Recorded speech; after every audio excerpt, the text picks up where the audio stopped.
नमस्कार बहुत स्वागत है आपका टीएनपी न्यूज देख रहे हैं आप। मैं हूं आपके साथ कोमल शर्मा। आपको सीधे हरियाणा के जींद लिए चलते हैं, जहां हरियाणा के मुख्यमंत्री नायब सिंह सैनी क्या कुछ कह रहे हैं आपको सुनाते हैं। लंबे समय से साथियों नजरअंदाज इसको किया जा रहा था, जिसकी चर्चा हमारे मिड्डा जी ने भी की है। यहां विपक्षी दलों का एजेंडा था कि वोट लो और शोषण करो और क्षेत्र को विकास में पीछे धकेलने का काम करो। साथियों, इन्होंने झूठे वादे किए, आपके वोटों की साथियों लेने का काम झूठे वादे करके ये कांग्रेस विपक्षी दलों ने इस क्षेत्र के अंदर किया है। लेकिन साथियों, विकास के नाम पर कुछ भी नहीं किया है।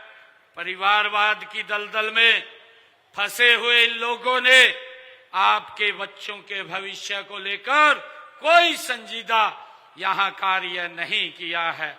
उन्होंने तो सिर्फ अपने बच्चों के भविष्य को ही सुरक्षित करने का काम आप लोगों की वोट लेकर के किया है।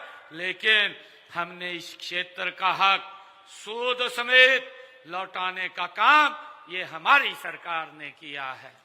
साथियों, मैं ये भी बताना चाहूंगा कि आपने जिस विश्वास के साथ हमें लगातार तीसरी बार हरियाणा के लोगों की सेवा करने का मौका दिया है, वह हमारे लिए एक बहुत बड़ी जिम्मेवारी है। साथियों, यह जनादेश हमें यह याद दिलाता है कि हमें और अधिक सजग और अधिक समर्पण भाव से आज गति से काम करना है और हर एक उस वादे को हमने पूरा करना है जो हमने आपसे किया है।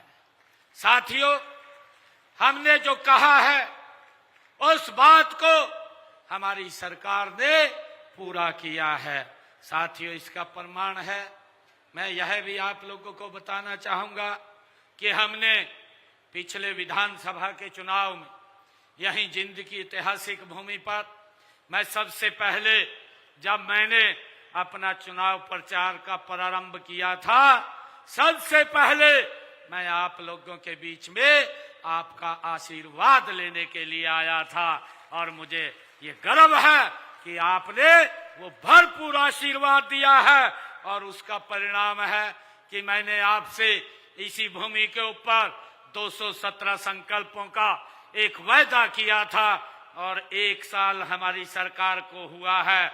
आपके आशीर्वाद से हमने 60 संकल्पों को आज उसके पूरा कर दिया है। 157 संकल्पों के ऊपर गति से काम चल रहा है। हमने जो कहा है उसको पूरा किया है। साथियों, आज अगर हरियाणा के विकास के नए कीर्तिमान आज हरियाणा स्थापित कर रहा है, इसके पीछे देश के यशस्वी प्रधानमंत्री आदरणीय नरेंद्र मोदी जी का वो विजन है, उनका आशीर्वाद है। साथियों, उस आशीर्वाद और विजन से हम गति से इसमें काम कर रहे हैं। साथियों, मुझे ये भी खुशी है कि आदरणीय मोदी जी ने जो एक संकल्प लिया है, उन्होंने 2047 विकसित भारत का एक संकल्प हम सबको दिया है। ये संकल्प केवल एक देशवासियों के सामने रखा गया एक लक्ष्य नहीं है, बल्कि यह एक आंदोलन है कि हमने देश को गति से आगे बढ़ाना है। साथियों, हम सब ने मिलकर के ये संकल्प लिया है कि आदरणीय प्रधानमंत्री जी के उस संकल्प को गति से पूरा करने का काम ये हरियाणा करेगा और उसमें विकसित हरियाणा को आगे बढ़ाने का काम, आप लोगों के सपने साकार करने का काम, विकसित भारत के सपनों को साकार करने का काम ये हमारी हरियाणा की सरकार वो करेगी। साथियों, हमारी सरकार का जो उद्देश्य है वो उद्देश्य राष्ट्र प्रथम है कि उस राष्ट्र प्रथम की नीति पर हम चलते हुए हर संकट में भारत के साथ, भारत के लोगों के साथ खड़ी हुई ये सरकार दिखाई देती है, नरेंद्र मोदी जी के नेतृत्व में दिखाई देती है।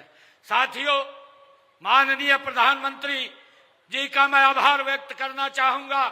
जब भी देश के ऊपर कोई प्राकृतिक आपदाई वैश्विक संकट आया, आदरणीय नरेंद्र मोदी जी देश के लोगों के साथ कंधे से कंधा मिलाकर के खड़े हुए दिखाई दिए।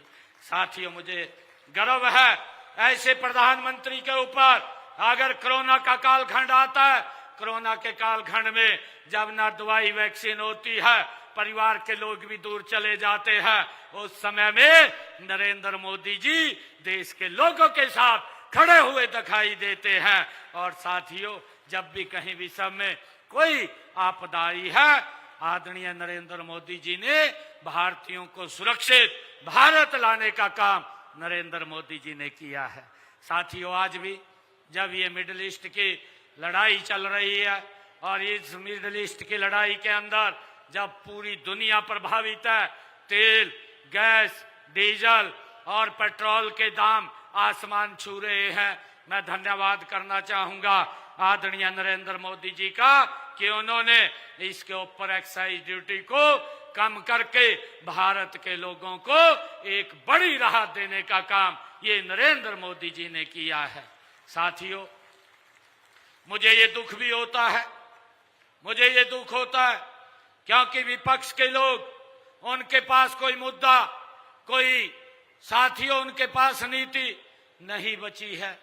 जब भी कोई बीमारी या आपदा की घड़ी होती है, मेरे विपक्ष के कांग्रेस के लोग राजनीति ढूंढना शुरू कर देते हैं और उसमें अपनी राजनीतिक भाइयों इच्छा शक्ति को वो तलाशते हैं। वैश्विक संकट के अंदर भी वो अपनी राजनीति करते हैं और लोगों के बीच में झूठ और भ्रम फैला करके गुमराह करने का काम एक कांग्रेस के लोग करते हैं। परंतु मैं आप लोगों को विश्वास देना चाहता हूं, एक बात कहना चाहता हूं, हरियाणा के अंदर ना पेट्रोल, ना डीजल और ना गैस की कोई कमी नहीं आने देंगे ये विपक्ष के लोग।